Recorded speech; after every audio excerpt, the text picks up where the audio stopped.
प्रेक्षकांनो, तुम्हा सगळ्यांना सर्वप्रथम राखी पौर्णिमेच्या खूप खूप शुभेच्छा। तर तू भेटशी नव्याने या मालिकेचा आजचा भाग तुम्ही बघत आहात। आजचा कार्यक्रम खूप छान दाखवलाय। गौरीचा आज सत्कार झालाय, पण सगळीकडे मात्र गौरीच्या सत्काराची आणि या शिष्यवृत्तीची चर्चा सुरू असते। आता हे अभिमन्यू सर स्टाफ रूम मध्ये बसलेले असताना सगळे लेक्चरर या शिष्यवृत्तीच्या परीक्षेची चर्चा करताय आणि सत्कार समारंभाची। अभिमन्यू सरांचा त्यांच्या कॉलेजमधला म्हणजे माहीचा प्रसंग आठवलाय। माहीने जेव्हा शिष्यवृत्ती परीक्षा पास केलेली असते तेव्हा तो आय कार्ड घेण्यासाठी गाडगीळ मॅडमकडे गेलेला असतो। गाडगीळ मॅडम त्याला आय कार्ड देण्यास नकार देतात। माही म्हणतो, मॅडम का नाही देत आहात तुम्ही आय कार्ड? मॅडम म्हणतात, आय कार्ड घेण्याची वेळ केव्हा होती? माही म्हणतो 15 ऑगस्टला।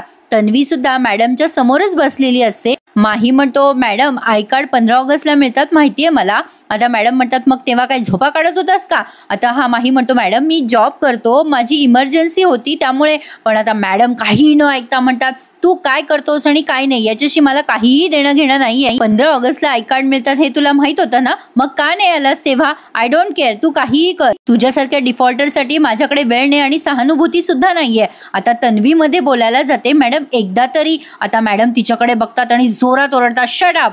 प्रेक्षकांनो, तुम्हाला एक म्हणजे कळलं का? मी नोटीस केलंय, तन्वी ही प्राचार्य मॅडमची मुलगी आहे आणि ही तन्वी जी आहे ना ती माहीच्या प्रेमात पडली आहे, म्हणून या प्राचार्य मॅडम या माहीचा रागराग करताय असं तरी दिसतंय। माही तिथून निघून जातो तेव्हा प्राचार्य मॅडम या तन्वीला म्हणतात, ज्या गोष्टीत आपला संबंध नाही त्या गोष्टीत अजिबात बोलू नये। आता हा प्रसंग आठवल्यानंतर अभिमन्यू सरांना खूप अनइझी होत असतं आणि त्यांनी त्यांच्या त्या गोळ्या काढल्यात, झोपेच्या गोळ्या, समथिंग लाईक दॅट। आता गौरीचा प्रसंग दाखवलाय कॅन्टीन मधला। अण्णा म्हणतो, गौरी तू कुठे होतीस? गौरी म्हणते, अण्णा मी कार्यक्रम संपवून येणारच आहे, काय झालं? आता अण्णा ऑर्डर बद्दल सांगतायत गौरीला की या रागिणी मॅडमनी खूप मोठी ऑर्डर दिली, आता काय करायचं? 100 जिलेब्या आणि 400 समोसे, आता काय करायचं? डोसा म्हणत असतो, अण्णा मी करतो ना ऑर्डर पूर्ण, तिला स्कॉलरशिपचा आज सत्कार आहे तिचा। अण्णा म्हणतो, मी तुझ्या भरोशावर एवढी मोठी ऑर्डर पूर्ण करू? अजिबात नाही। अण्णा गौरीला म्हणत असतो, नाही नाही उगाचच काय, माझ्या कॅन्टीनचा प्रश्न आहे। आणि तो काहीतरी साऊथ इंडियन भाषेमधून बोलतो आणि गौरीला म्हणतो, तुझं नोकरी गेली हा? डोसा म्हणत असतो, अहो अण्णा ऐका माझं, मी करेल सगळं व्यवस्थित पूर्ण। पण अण्णा म्हणत असतो, अजिबात नाही, माझ्या कॅन्टीनच्या इमेजचा प्रश्न आहे, अजिबात नाही, ते काही नाही, गौरीने ही ऑर्डर पूर्ण केली पाहिजे गौरी, नाहीतर तुझी नोकरी कॅन्सल। गौरी म्हणते, हे बघा अण्णा, माझ्या अभ्यासामुळे किंवा माझ्या कुठल्याही कामामुळे तुम्हाला कधीही त्रास होणार नाही, मी ही ऑर्डर पूर्ण करते, प्लीज फक्त माझी नोकरी नका मला काढून टाकू प्लीज। आणि गौरी लगेच कामाला लागतीये।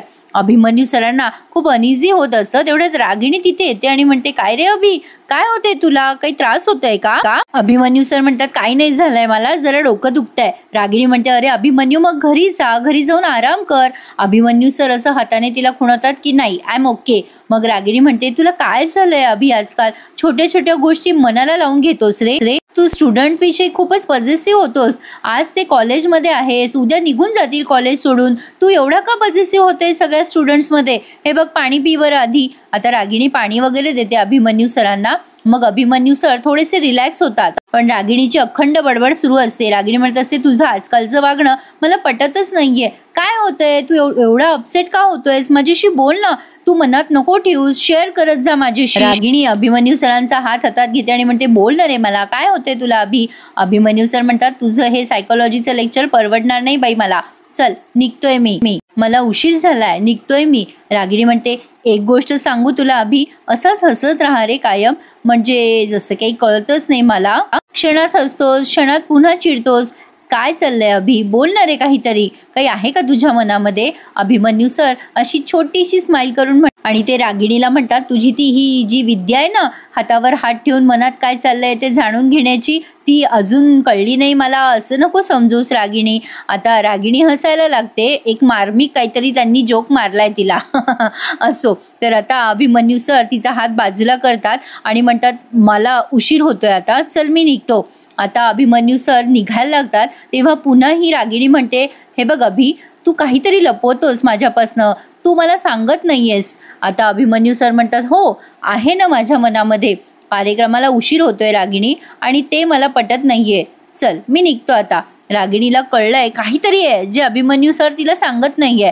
अभिमन्यू सर गेल्यावर ही मनाशीच बोलते, मला कळतंय अभि, त्या कॅन्टीन गर्लने तुझ्या नाकावर टिचून ऍडमिशन घेतली ना, ते तुला अजिबात आवडलेलं नाहीये, त्यामुळे तुझा अपमान झालाय आणि तू दुखावला गेलास, पण काळजी नको करूस, त्या कॅन्टीन गर्लला या सगळ्याची भरपाई करावीच लागणार आहे. इकडे निनाद सरांनी सगळा कार्यक्रम हँडल केलेला आहे, म्हणजे सत्कार समारंभाचा, आणि त्यांनी संचलन केलेलं आहे, सूत्रसंचलन. आता प्रिन्सिपल सरांचं पण आगमन झालं. निनाद सर सांगत असतात, दरवर्षीप्रमाणे गुणवंत विद्यार्थ्यांचा सत्कार समारंभासाठी आपण जमलोय. आता गौरी मॅडम गैरहजर आहे, त्यामुळे अनुच्या चेहऱ्यावर आपल्याला बेचैनी जाणवते. सगळेच जण खूप क्लॅप म्हणजे टाळ्या वगैरे वाजवत असतात. कार्यक्रमामध्ये सगळे छान एन्जॉय करताय आणि इकडे मात्र आपली गौरीबाई समोसे बनवण्यात व्यस्त आहे. पहिला पुरस्कार देण्यात आलाय राष्ट्रीय जलतरणपटू, असे 1-1, 2-3 पुरस्कार त्यांनी दिले आहेत आणि सगळेजण त्यांच्यासाठी, त्या विद्यार्थ्यांसाठी टाळ्या वाजवतात. पण गौरीबाई मात्र अजून समोसे सगळे पॅकिंग वगैरे करण्यात बिझी.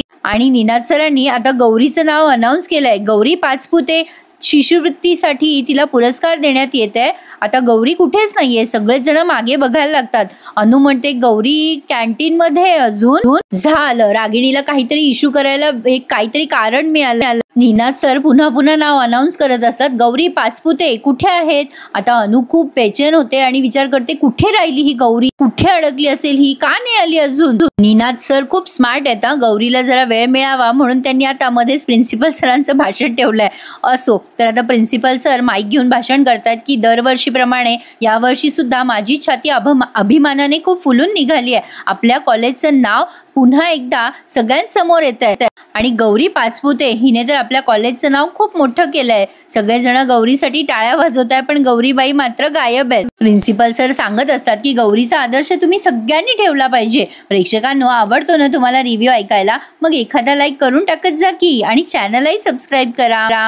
तर सगळ्यांच्या नजरा गौरीच्या येण्याकडे लागल्यात. आता रागिणी मध्येच विषय काढते आणि म्हणते, कुठे ही स्कॉलरशिप पेक्षा कॅन्टीन महत्वाचे. हिला काही किंमतच नाही स्कॉलरशिपची. पहिल्याच दिवशी प्रोफेसर्सच्या माना खाली घालवल्या हिने. अभिमन्यू सरांना पण निमित्त मिळतं गौरीवर ओरडण्याचं. अभिमन्यू सर उठून उभे राहतात आणि म्हणतात, हो सर, ही गौरी कॅन्टीन मध्ये गेली. आणि आता ती अनु म्हणते, हो सर, गौरी कॅन्टीन मध्ये गेली आहे. आता अभिमन्यू सर म्हणतात, ही अशी कशी मुलगी, अशी कशी विद्यार्थिनी जिला शिक्षा मिळवण्यापेक्षा या कॅन्टीन मध्ये काम करायला जास्ती आवडतंय. त्या मुलीला शिक्षणापेक्षा जास्ती कॅन्टीन मध्ये काम करण्यात रस आहे. एकदा का या पैशाची आवड लागली ना की शिक्षणाकडे आपोआप दुर्लक्ष होतं. गौरी आता तिथे येते आणि म्हणते, APJ अब्दुल कलाम त्यांनी सुद्धा स्वतःचं शिक्षण काम करून पूर्ण केलंय आणि आपल्याला सगळ्यांना माहितीच आहे त्यानंतर ते किती मोठे सायंटिस्ट झाले. गौरी समोशाचा बॉक्स घेऊन आणि जिलेबीची ऑर्डर घेऊन तिथे हजर झाली आहे. गौरी सगळ्यांना म्हणते, अशी खूप उदाहरणं आहेत आपल्या समोर ज्यांनी काम करून सक्सेस मिळवलंय. आणि सर, आपले मित्रमैत्रिणी एन्जॉय करत असताना काम करत राहणं हे कोणाचं स्वप्न नसतं हो, नाईलाज असतो तो. आता निनाद सरांना तिचं उत्तर खूप आवडलं आणि काय सुंदर बोलली नाही गौरी. आता प्रिन्सिपल सर पण म्हणतात, व्हेरी वेल सेड गौरी, व्हेरी गुड. गौरीच्या येण्यामुळे सगळेच जण गौरीसाठी टाळ्या वाजवत आहे. गौरी म्हणते, सर, एक रिक्वेस्ट होती, आधी हे रिफ्रेशमेंट देऊयात का? नाही म्हणजे समोशाचा सुगंध दरवळत राहिला तर कोणाचंच लक्ष कार्यक्रमात लागणार नाही. मग निनाद सर म्हणतात, चला सगळ्यांनी गौरीला मदत करा आणि हे समोसे वाटा. आणि गौरीने हे समोसे रागिणी मॅडमला दिलेत आणि अभिमन्यू सरांनाही ती द्यायला जाते. आधी तर ती रागिणीला देते. रागिणी तिच्याकडे रागाने बघते आणि ती समोशाची प्लेट आहे ना, तिने ती चुरगाळली आहे प्रेक्षकांनो. पण त्या विसरल्यात रागिणी मॅडम, साडीला डाग पडला असतात तर. असो, पण आता ही जेव्हा अभिमन्यू सरांना समोसा द्यायला जाते तेव्हा अभिमन्यू सर तिथनं बाजूला चालले जातात. समोसा ते घेत नाहीत आणि रागिणी ती प्लेट अशी सगळी चुरगळून टाकते.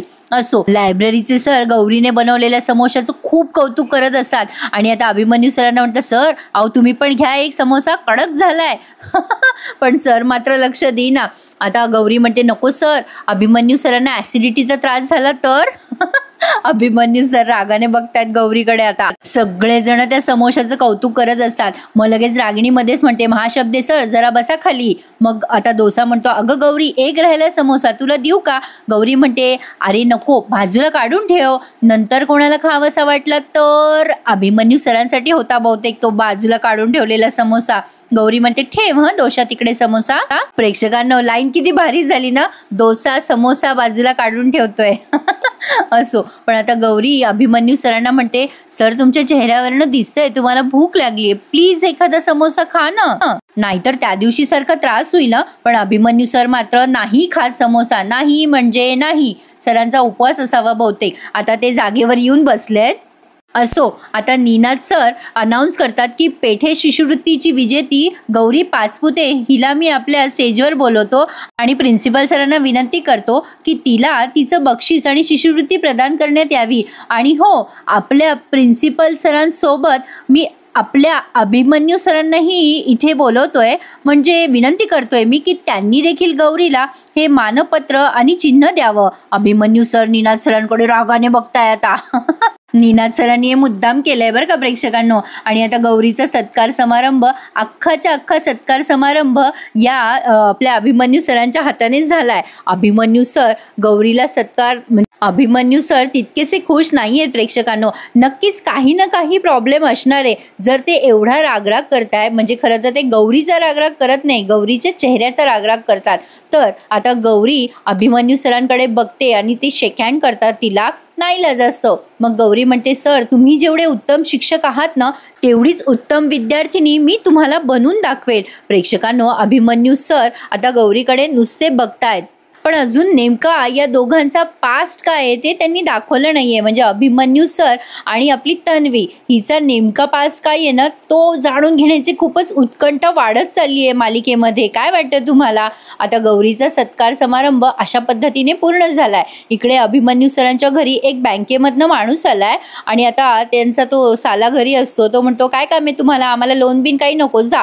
आता ते म्हणतात, अहो बँकेकडून आलोय मी, पण माझं काहीतरी वेगळं काम आहे. आता ते सांगतात की अभिमन्यू सरांजवळ मला डॉक्युमेंट्स द्यायचे आहेत. आता हे इतके गोडगोड बोलतात. त्या अर्पिताचा नवरा, अहो बसा, या पाणी देतो, काय कसले डॉक्युमेंट्स माझ्याकडे द्या. ते बँकेवाले म्हणतात, नाही नाही, मला तशी वॉर्निंग आहे की अभिमन्यू सरांकडेच हे डॉक्युमेंट्स देण्यात यावेत म्हणून. आता ते म्हणतात की हो का, अहो माझ्याकडे द्या ना, मी देईल, मी त्यांचा घरातलाच माणूस आहे. पण ते नाहीच म्हणतात. आता हे काय करतात माहिती का, अभिमन्यू सरांना फोन करायचं नाटक करतात आणि म्हणतात, थांबा मी अभिमन्यूला कॉल करतो, मग तुमचा विश्वास बसेल ना की त्याने स्वतः सांगितल्यावर माझ्याकडे द्याल ना तुम्ही. अहो तो कार्यक्रमाला गेलाय हो, कॉलेजमध्ये येतो. मग आता ते मुद्दाम खोटं खोटं फोन लावतात आणि म्हणतात, अरे अभिमन्यू, अरे तुझे काहीतरी बँकेचे डॉक्युमेंट्स आलेत, मी घेऊ का? बरं बरं, काही हरकत नाहीये, तू सांगतोयस म्हणून घेतोय बरं का. आणि मग आता ते त्या बँकेवाल्याला म्हणतात, द्या, आत्ता तुमची खात्री पटली ना, त्याने स्वतः सांगितलंय मला डॉक्युमेंट्स घ्या म्हणून. मग आता बँकेवाल्याला खरं खरं वाटतं हे सगळं आणि तो त्यांच्या हातात डॉक्युमेंट्स देतो. पण त्याला जरा डाऊट येतच असतो या माणसावर. असो, पण आता तो बँकवाला गेल्यानंतर लगेच यांनी दार लावून ते डॉक्युमेंट्स चेक केलेत आणि त्यामध्ये प्राचार्य गाडगीळ मॅडमच्या नावे 80 लाख रुपये बँकेत आहे असं लिहिलेलं असतं. 80 लाख म्हटल्यानंतर अर्पिताच्या नवऱ्याचे डोळे, कान, नाक सगळंच चमकलंय. तर आता गौरी तिथे असलेल्या गणपती बाप्पाला प्रार्थना करते आणि म्हणते, बाप्पा तू तर मला आज डबल गिफ्ट दिलंस. बाप्पा हे असं झालं, आंधळा मागतो 1 डोळा आणि देव देतो 2 डोळे. बाप्पा मला माझं शिक्षण फक्त पूर्ण करायचं होतं रे, पण आज मला माझ्या आवडीच्या कॉलेजमध्ये सुद्धा ॲडमिशन मिळालंय आणि तेही स्कॉलरशिपच्या सकट. अरे देवा, तुझं पारडं तर खूप जड होत चाललंय माझ्यासाठी, पण मी खूप मेहनत करून अभ्यास करीन आणि सगळं व्यवस्थित सांभाळेल, घर आणि कॉलेजचा अभ्यास सुद्धा. थँक्यू सो मच बाप्पा. गौरी आज खूप खुश आहे आणि आता ती वळते तेव्हा अभिमन्यू सर तिच्याकडेच बघत असतात, मागे ते उभे असतात. आता गौरी मनात विचार करते, मला माहिती आहे अभिमन्यू सर, जे हे सगळं ती मनात बोलते, ती म्हणते, मला माहिती आहे अभिमन्यू सर, मी तुमच्या डोक्यात जाते, पण हे वर्ष संपेपर्यंत मी तुमची फेवरेट स्टुडंट झालेली असेल. आता मी दाखवून देईल सर तुम्हाला अभ्यास काय असतो आणि जिद्द काय असते ते. पण अभिमन्यू सर मनात विचार करत असतात, तू कितीही जिद्दी असलीस ना गौरी, तू जिद्दी असशील तर मी पण लाख जिद्दी आहेस. तू खूप शहाणी समजतेस ना स्वतःला. तुझ्या या शहाणपणासाठी मी स्वतःला इमोशनल टॉर्चर करणार नाही. मी तुला माझ्या लेक्चरला बसूच देणार नाही. अरे देवा, प्रेक्षकांनो आता तर काटे की टक्कर है.